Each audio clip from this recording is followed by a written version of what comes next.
nggak dalam Al-Quran atau hadis? Namaku kata Tuhan Subhanahu wa ta'ala. Ada nggak cakap begitu dalam Al-Quran atau hadis? Kita jawab ya. Subhanahu wa ta'ala itu bukan nama, itu gelar. Bedakan nama dengan gelar. Kalau Anda terpelajar, pasti Anda bisa membedakan antara nama dan gelar. Nama Allah itu, nama Tuhan itu Allah. Gelarnya esensi, yang maha suci, lagi maha tinggi. Baca Al-Quran surah Al-Isra. Subhanalladzi asra bi'abdihi. Maha suci Allah. Ya kan? Lalu kemudian baca Yesaya 5 ayat 16. Jelas dikatakan di sana Allah maha suci dan Allah maha tinggi dalam keadilannya. Ketika dibahasa Arabkan Yesaya 5 ayat 16, maka jelas berbunyi Subhanahu wa ta'ala, yang artinya itu adalah gelar daripada Sang Pencipta. Saya sudah jawab pertanyaan Anda. Sekarang izinkan saya bertanya satu pertanyaan sederhana. Adakah Allah, Abraham dan Ishak dan Yakub serta Allah Bani Israel itu digelari makhluk bernama manusia yang lahir dari kandungan seorang wanita? Silakan. Gini Pak Enti, kalau menurut pendapat saya pribadi ya, kata Allah itu kan A double L A H ya, Allah. Orang Arab, bangsa Arab biasa menyebutnya dengan ejaan Allah, Allahu Akbar, berarti Allah Maha Besar gitu. Masing-masing negara mempunyai penyebutannya masing-masing. Misalkan kita dalam bahasa Indonesia kata Tuhan, berarti Tuhan itu adalah Sang Pencipta. Menurut saya pribadi, Tuhan itu setara hakikatnya dengan Allah atau Allah. Dalam bahasa Inggris God, G-O-D, G-O-D, God bacanya. Itu dimaksud dengan kata Tuhan. Allah, kata Allah itu menurut saya sama saja Pak, karena kita berbeda-beda bangsa, ras, suku, bahasa gitu. Jadi masing-masing negara mempunyai penyebutannya sendiri, tapi tujuannya sama tetap. Ya mungkin simpelnya mungkin seperti itu. Ya mungkin menurut Pak Andi kalau ada tambahan mungkin bagaimana yang lebih jelas ya gitu. Terima kasih Pak. Enggak bisa gitu Pak. Bapak tidak bisa menyamakan antara konsep atau kaidah di dalam penyebutan sembahan Bapak dengan kaidah yang kami anut sebagai umat Islam. Enggak bisa kayak gitu. Itu serampangan namanya. Artinya Anda mencoba menilai sisi penamaan Tuhan Anda yang dimana-mana berubah namanya sesuai dengan selera, dengan penamaan sembahan Islam yang mana sembahan Islam itu namanya memang sudah diproklamirkan oleh Allah itu sendiri, oleh Tuhan itu sendiri sejak nabi-nabi sudah diutus sebagai penyampai firman, di mana nabi-nabi tersebut belum menerima pernyataan dari esensi Sang Pencipta, nama pribadi Sang Pencipta itu sendiri. Gak bisa Pak, Bapak gak bisa menyamakan itu. Jadi saya hanya ingin katakan seperti ini. Kata Allah itu memiliki arti secara etimologi. Jadi tidak bisa Anda menyamanyamakan penyebutan Allah atau Allah di dalam agama Anda yang berasal dari Eropa. Nggak bisa. Hanya oleh karena proklamator yang dipelopori oleh Lembaga Alkitab Indonesia, atau lupa kitab Injil, kan gitu. Kami punya makna secara etimologi, Pak. Kalau Allah secara etimologi menurut Anda apa? Nggak ada, kan? Jadi hanya ikut-ikutan terhadap penyebutan nama esensi Sang Pencipta di dalam ajaran agama Islam. Jadi gini, mohon maaf saya harus ngajarin Anda. Secara etimologi, lafaz Allah berasal dari kata ilah, yang artinya adalah yang disembah. Nah, secara etimologi, Allah menurut bahasa Anda, bahasa Alkitab Anda, bahasa kitab Anda, pasti tidak memiliki secara etimologi, tidak punya. Karena memang asal katanya bukan dari bahasa Yunani, kan gitu. Nah, ketika lafaz ilah ya dimasuki atau digabungkan dengan huruf ma'rifah, alif dan lam atau al, maka huruf hamzah dibuang untuk mempermudah pengucapan. Nah, dari lafaz ilah menjadi Allah. Itu yang perlu Bapak pahami dengan baik. Nah, untuk diketahui bahwa ma'rifah dalam bahasa Arab adalah istilah yang digunakan untuk nama yang khusus atau nama yang tertentu. Kebalikan daripada nakirah yang berbentuk umum. Saya ulang lagi, ma'rifat itu adalah istilah yang digunakan untuk nama yang khusus, yang dikhususkan. Berbalik dengan makna nakirah atau umum. Nah, itu yang perlu Bapak pahami. Jadi penamaan Allah di dalam Al-Quran itu tidak serta-merta seperti penamaan Allah dalam kitab Bapak yang hanya mengambil dari kitab orang lain. Kami punya kaidah tersendiri atas penamaan Allah itu. Itu yang perlu Bapak garis bawahi, dan supaya Bapak lain kali punya malu untuk mengklaim nama Allah itu secara serampangan. Gitu loh, Pak. Loh, Anda mengklaim Nabi Abraham atau Nabi Ibrahim itu bukan Yahudi. Bukankah semua Nabi itu orang Yahudi? Tunjukkan, bro. Tunjukkan di mana Nabi orang Arab. Di mana? Ya. Abraham itu bukan orang Yahudi, bukan juga orang Nasara. Anda salah. Anda harus belajar lagi dari akar kata Yahudi itu apa gitu. Anda ini lucu. Lalu kemudian Anda mengatakan tidak ada nabi dari Arab. Loh, itu Muhammad SAW adalah seorang nabi. Nah, Anda menyangkali ya karena Anda tidak mengimani, kan gitu. Layaknya menurut Anda ada Tuhan dari manusia yang dibentuk 9 bulan dari rahim. Tapi Yudaism dan juga Islam tidak mengakui. Kan gitu. Sama kan? Nah, sekarang bagi kami, nabi yang dimaksud oleh para nabi yang mereka ajarkan melalui kitab-kitab mereka sebagai seorang nabi yang sama seperti Musa, itu adalah Rasulullah Muhammad SAW. Kalau Anda sangkali, ya silahkan Anda kasih bukti bahwa beliau bukan nabi. Bukti apa yang Anda punya sehingga Anda mengatakan bahwa Rasulullah Muhammad SAW itu bukan seorang nabi? Kalau kami jelas menabikan beliau, pertama disebabkan karena firman Allah yang datang kepadanya berupa kalamullah, yaitu Al-Quranul Karim. Nah, sekarang Anda merasulkan Paulus, merasulkan Lukas, Matius, dan seterusnya. Apakah ada cross check dari Yesus bahwa kelak dia akan mengutus seorang rasul bernama Paulus? Ada enggak? Ada enggak cross check? Kalau dalam ajaran agama Islam, Allah dalam Al-Quran mengakui kenabian Rasulullah Muhammad SAW. Bahkan Allah mengatakan Muhammadur Rasulullah. Muhammad itu adalah Rasul utusan Allah. Dan Muhammad SAW pun mengakui Allah itu adalah Tuhan yang mengutusnya.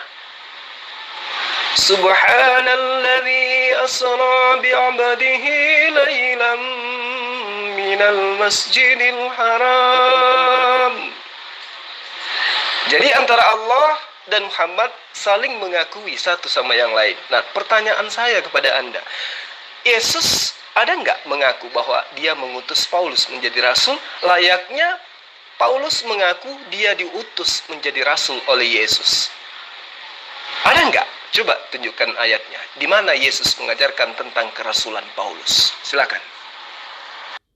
Sekarang kitab perjanjian baru itu bukan Al-Quran ya.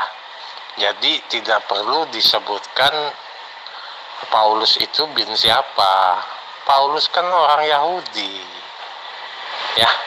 Paulus itu kan orang Yahudi. Jadi jangan samakan antara penempatan karakter atau tokoh di dalam kitab Injil dengan Al-Quran. Nah, masa mau dibandingkan antara Paulus dengan Muhammad? Muhammad itu kan menurut kalian itu kan nabi terakhir, oke? Kalau saya sih penasaran aja. Sebenarnya apa tujuan Anda mempertanyakan di dalam Al-Quran mana sebutan Muhammad bin Abdullah? Sebenarnya apa yang ingin Anda raih dari pertanyaan itu? Jadi jangan Anda samakan tata cara bahasa di dalam Al-Quran dengan tata cara bahasa di dalam Alkitab Perjanjian Baru. Ya. Jadi Anda salah, di sini Anda blunder, ya. Jadi Anda merasa harus ada nama Paulus bin siapa? Oh, berbeda. Tata bahasa Perjanjian Baru dengan tata bahasa Al-Quran kan jelas berbeda. Anda mau membantah dari mana coba? Anda hanya memaksakan pendapat Anda kepada kita semua. Jelas-jelas harusnya harus tertulis di sana Muhammad bin Abdullah. Ya, karena dia adalah seorang nabi besar. Ya kan? Nabi terakhir buat umat Islam. Gitu. Ya. Jadi Anda ini jangan blunder lah dengan memaksakan menyamakan dengan tata cara bahasa yang tertulis di dalam Perjanjian Baru. Ya. Coba sedikit Anda luangkan waktu untuk menjawab pertanyaan saya. Sebenarnya apa yang Anda ingin ketahui sehingga Al-Quran itu harus menyebutkan bahwa Rasulullah Muhammad SAW itu adalah anaknya Abdullah. Sebenarnya tujuan Anda bertanya itu apa sebenarnya? Apa poin dari pertanyaan Anda ini sebenarnya? Tujuannya tak lain dan tak bukan adalah untuk di dalam Al-Quran, tetapi tidak ditemukan sedikit pun kesalahan di dalam Al-Quran. Maka caranya satu-satunya adalah mempertanyakan hal-hal yang tidak penting tanpa menyadari ketika pertanyaan itu dilemparkan kembali ke dia tidak bisa jawab. Gitu aja ya Bang. Ya, saya sih sependapat. Sebenarnya apa tujuannya dia menanyakan di mana di dalam Al-Quran itu ada disebutkan Muhammad bin Abdullah.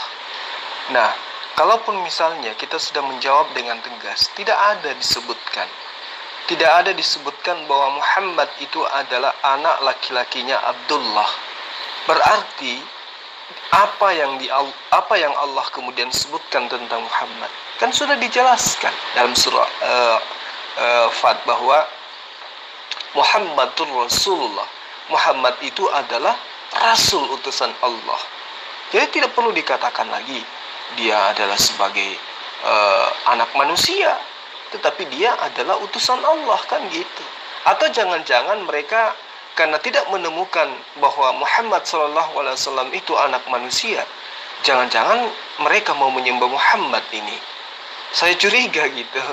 Dipikirnya Muhammad ini tidak punya bapak, berarti Muhammad ini adalah anak yang lahir tanpa bapak gitu loh. Karena tidak ada bin Abdullah di dalam Al-Quran.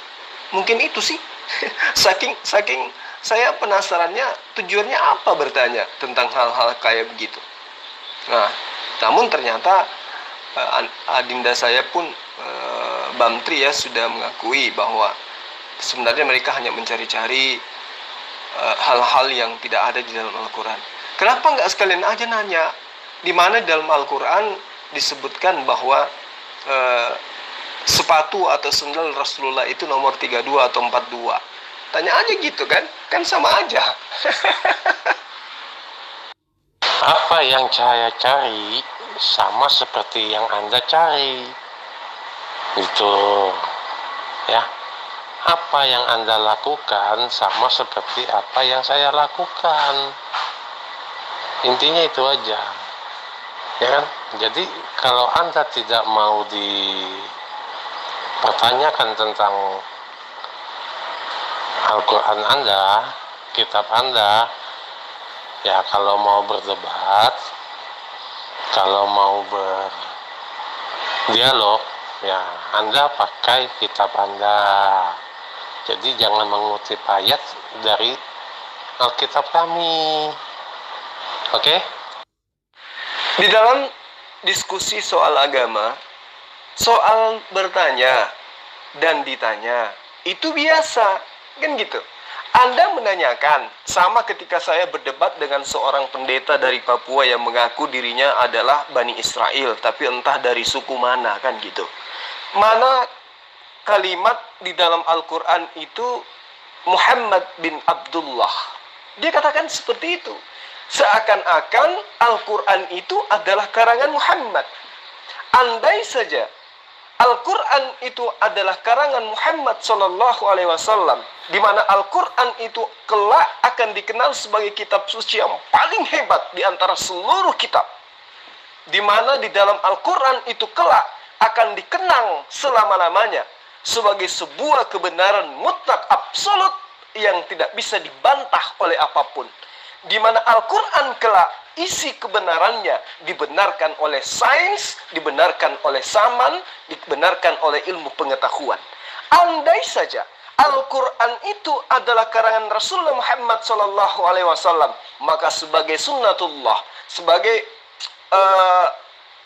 manusiawi, maka Rasulullah Muhammad SAW akan mengatakan Muhammad bin Abdullah. Artinya Al-Quran itu adalah Al-Quran yang diwahyukan kepada seorang nabi bernama Muhammad, anak laki-lakinya Abdullah, agar Muhammad dikenang secara pribadi bahwa anak Abdullah adalah seorang rasul, anak Abdullah adalah seorang pemimpin, anak Abdullah adalah seorang raja, dan dia dikenang sampai ke akhir zaman, dan ajarannya murni tidak terganti oleh apapun. Andai saja Al-Quran itu karangannya, maka dia akan menorehkan kata bin Abdullah di dalamnya. Sayangnya Al-Quran itu bukan karangan Rasulullah Muhammad SAW, tetapi dia adalah kalamullah, di mana dia adalah seorang nabi yang di mulutnya ditaruh firman Allah. Nabi tersebut sama seperti Musa. Aku akan menaruh firmanku di mulutnya. Dia tidak akan berkata-kata selain daripada apa yang diperintahkan untuk ia katakan. Ulangan 18 ayat 18. Matius 16 ayat 12 sampai kepada ayat ke 15. Jadi Anda harus paham, andai saja Al-Quran itu adalah karangan Rasulullah, maka dia akan menuliskan silsilahnya di dalam kitab suci yang begitu hebat. Dia akan menuliskan silsilahnya agar dia dikenang oleh semua manusia secara pribadi. Tetapi sayang sekali, Allah lebih dulu mengakuinya. Apa pengakuan Allah? Muhammadur Rasulullah walladzina ma'ahu asyidda'u 'alal kuffar ruhama'u bainahum tarahum rukka'a sujjadan yabtaguna fadlan minallah wa ridwana simahum fi wujuhihim min athiris sujud wa ila akhir ayat. Jadi jelas sekali Allah lebih dulu mengakuinya bahwa Muhammad itu adalah utusan Allah. bukan lagi disebut sebagai anak manusia, tetapi disebut sebagai utusan Allah atau utusan Allaha Elohim Abraham. Sangat sempurna, dan itu menjawab tuduhan kalian yang mengatakan bahwa Al-Quran itu adalah karangan Rasulullah Muhammad sallallahu alaihi wasallam. Ya.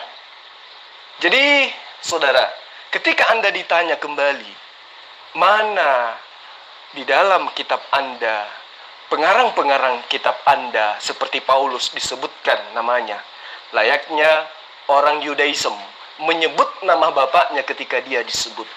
Iya tak? Iya kan? Mereka juga menggunakan bin. Mereka juga menggunakan bin. Musa menggunakan bin. Iya kan? Abraham menggunakan bin. Semua nabi-nabi Israel itu menggunakan bin. Jadi Anda harus paham itu. Jadi ketika Anda berani bertanya, maka Anda pun harus berani ditanya. Kan gitu ya. Udah jelas? Udah jelas penjabaran saya? Atau saya mau ulangi lagi? Kan saya sudah bilang, jangan Anda samakan tata bahasa di dalam Alkitab Perjanjian Baru dengan tata bahasa atau tata cara penempatan karakter itu ya harus sama dengan Al-Quranmu. Itu kan sudah jelas saya bicara. Ya jangan Anda berkelit terus gitu. Nah, kalau memang tidak ada nama Muhammad bin Abdullah di sana, jadi Muhammad siapa yang di sana? Muhammad yang mana? Muhammad yang bagaimana? Silsilahnya seperti apa? Gitu. Kamu ini lucu karena bertanya sesuatu tanpa kamu harus tahu apa tujuannya sebenarnya kamu itu bertanya. Kalau kamu berkata, harus jelas Muhammad yang menuliskan Al-Quran itu Muhammad siapa? Memang pada saat itu ada berapa Muhammad? Saat itu satu-satunya manusia yang bernama Muhammad adalah dia yang diutus oleh Allah untuk menerima Al-Quran. Gak ada siapa-siapa. Dari sejak Nabi Adam sampai kepada Aminah dan Abdullah melahirkan seorang putra bernama Muhammad. Tidak ada orang sebelumnya yang menamai dan menggunakan nama itu. Maka orang-orang kala itu tanpa mengucapkan bin Abdullah, mereka ketika mendengarkan nama Muhammad, mereka pasti sudah tahu. Muhammad berarti orang sudah mengarah kepada penerima wahyu, yaitu Rasulullah Muhammad sallallahu alaihi wasallam. Lantas kemudian ketika Anda terpojok, Anda mengatakan jangan kamu sama-samakan cara penyebutan nama di dalam Perjanjian Baru dengan Al-Quran. Ini membuktikan Anda ini tidak terpelajar. Justru di dalam kitab Anda, Tuhan Anda itu menggunakan kata bin dengan bahasa bar. Yesus bar Abbas. Yesus bin Abbas atau Yesus putra Bapa. Iya kan? Yohanes bin Zebedeus. Artinya Yohanes putra laki-lakinya Zebedeus. Yakobus bin Zebedeus. Artinya Yakobus putra laki-lakinya Zebedeus. Tuhanmu pun digunakan kata bin. Yesus bar Abbas, Yesus putra Bapa, Yesus bin Maria, Yesus putra laki-lakinya putra Maria. Udah jelas kok. Jadi tidak ada alasan Anda ketika ditanyai mana nama kedua orang tua Paulus, Anda lantas kemudian mengatakan jangan sama-samakan Al-Quran dengan Perjanjian Baru. Loh, yang mau menyamakannya siapa? Satu kalamullah, satu perkataan manusia biasa. Tentu nggak sama. Tapi kan Anda lagi bertanya, mana di dalam Al-Quran disebutkan Muhammad bin Abdullah? Harus tahu, supaya ditahu bahwa Al-Quran itu betul-betul adalah karangan Muhammad bin Abdullah. Itu kan pertanyaan konyol. Kan sudah jelas dijawab bahwa Al-Quran itu diwahyukan kepada orang yang pertama kali menggunakan nama Muhammad. Jadi kalau dikatakan penerima Al-Quran itu sudah tentu bin Abdullah. Berarti dia adalah Muhammad Sallallahu Alaihi Wasallam. Makanya dia disebut sebagai seorang penolong lain, seorang penghibur, kata Yesus. Dialah yang akan mengajarkan tentang segala sesuatunya. Saya tadi salah ngucap, ya, saya katakan Matius, saya lupa, itu Yohanes 16 ayat 7 sampai ayat 15. Bahwa dialah Muhammad bin Abdullah yang akan mengajarkan segala sesuatunya tentang hukum-hukum. Bukan burung merpati yang kau sebut sebagai Roh Kudus yang kamu ambil dari Al-Quran.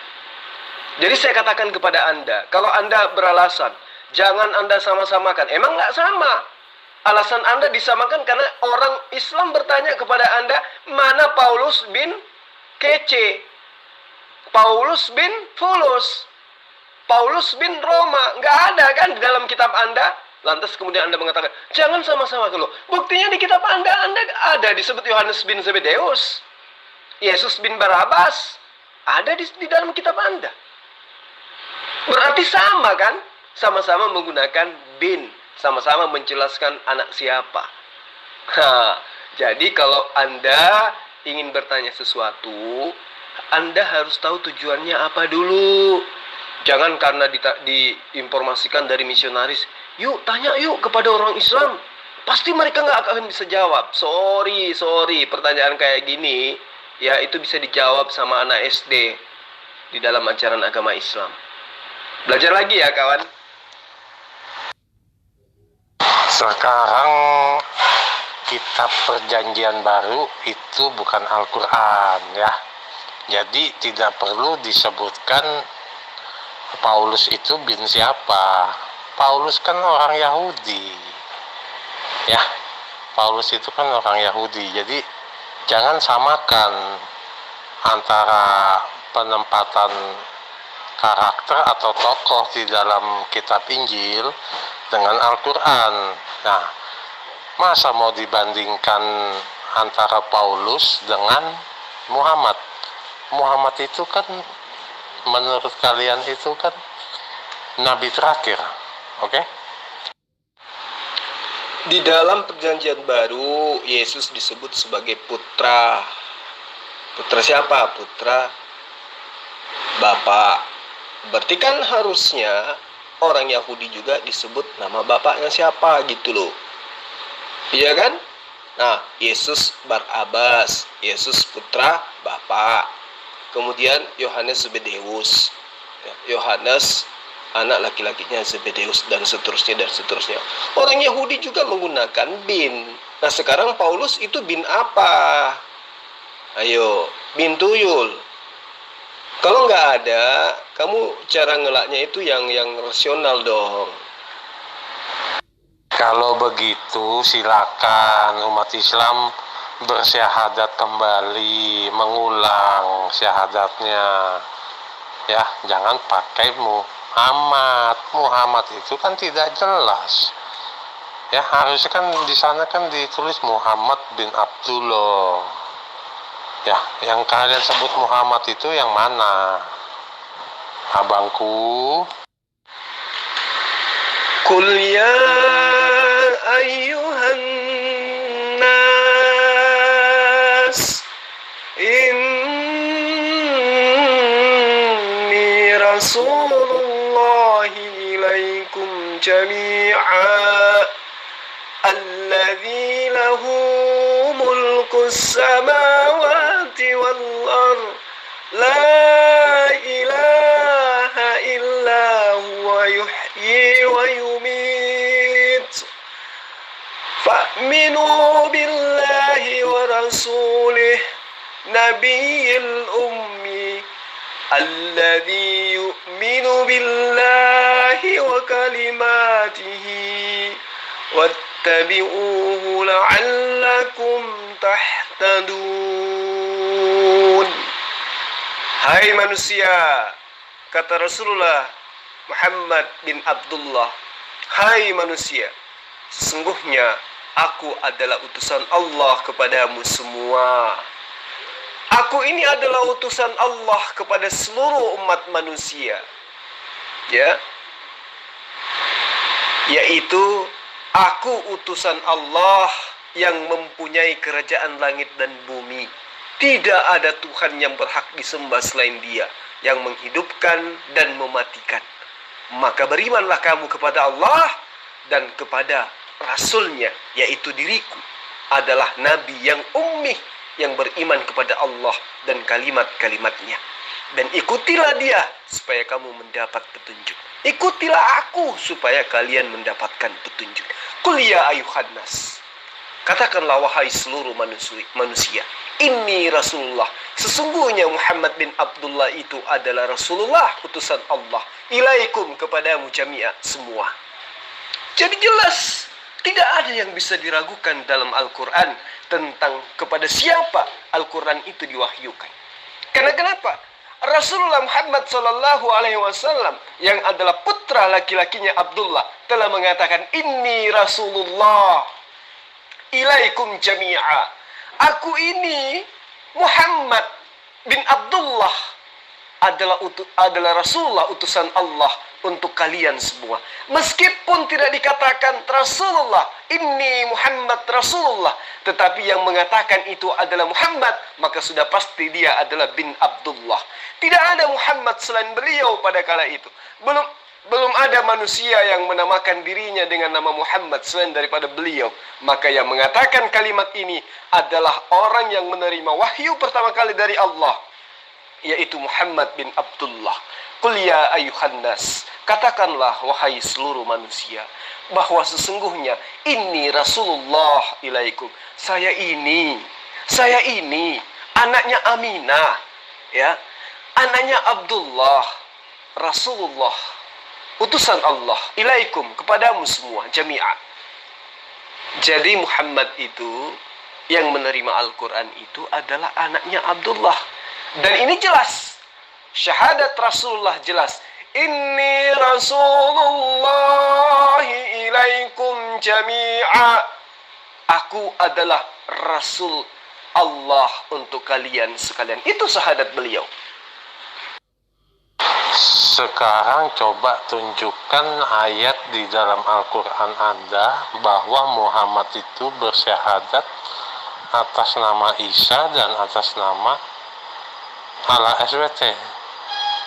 Coba tunjukkan di dalam Al-Quran Anda itu. Rasulullah Muhammad SAW mengucapkan dengan lisannya sesuai dengan apa yang diwahyukan oleh Allah kepada para sahabatnya dengan berkata, wa iz qala Isa banu Maryam ya bani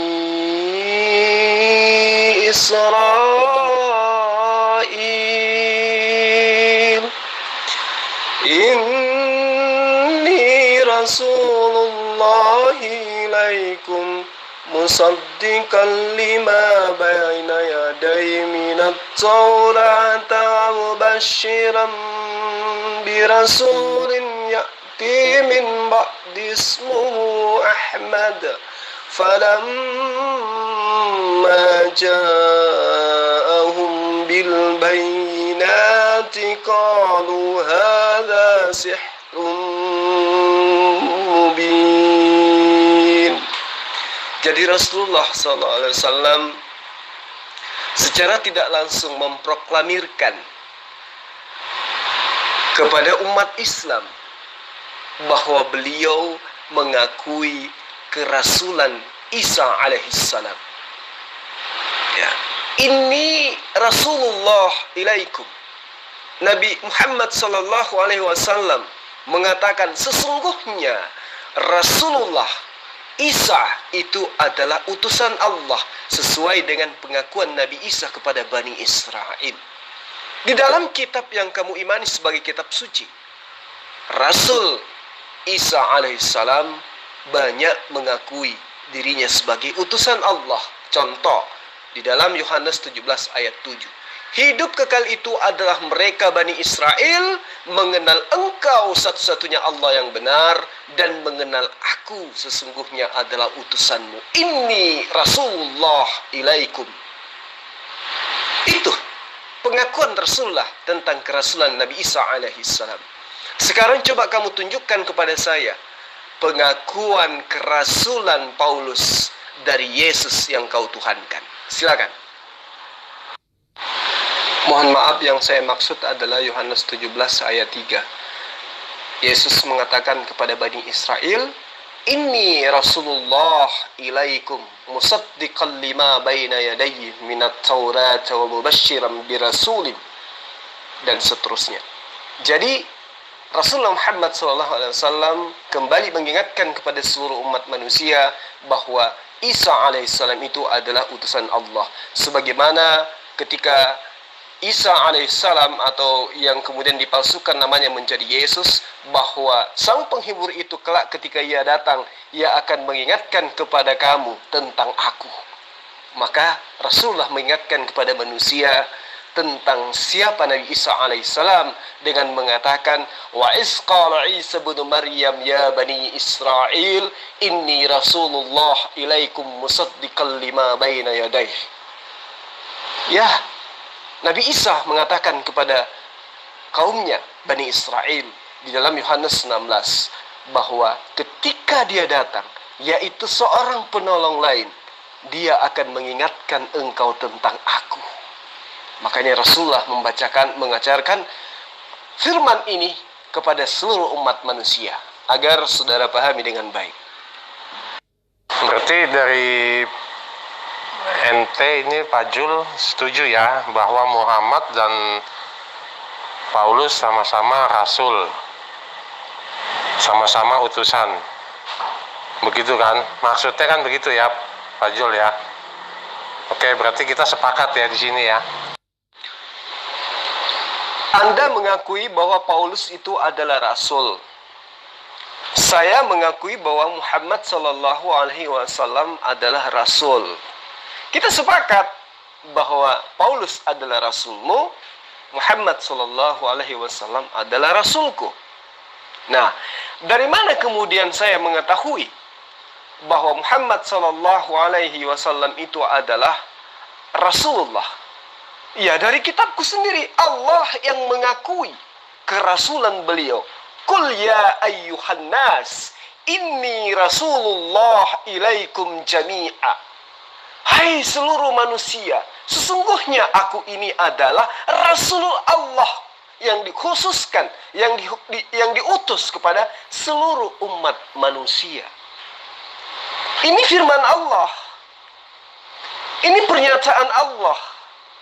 Dikatakan di dalam ayat ini jelas sekali.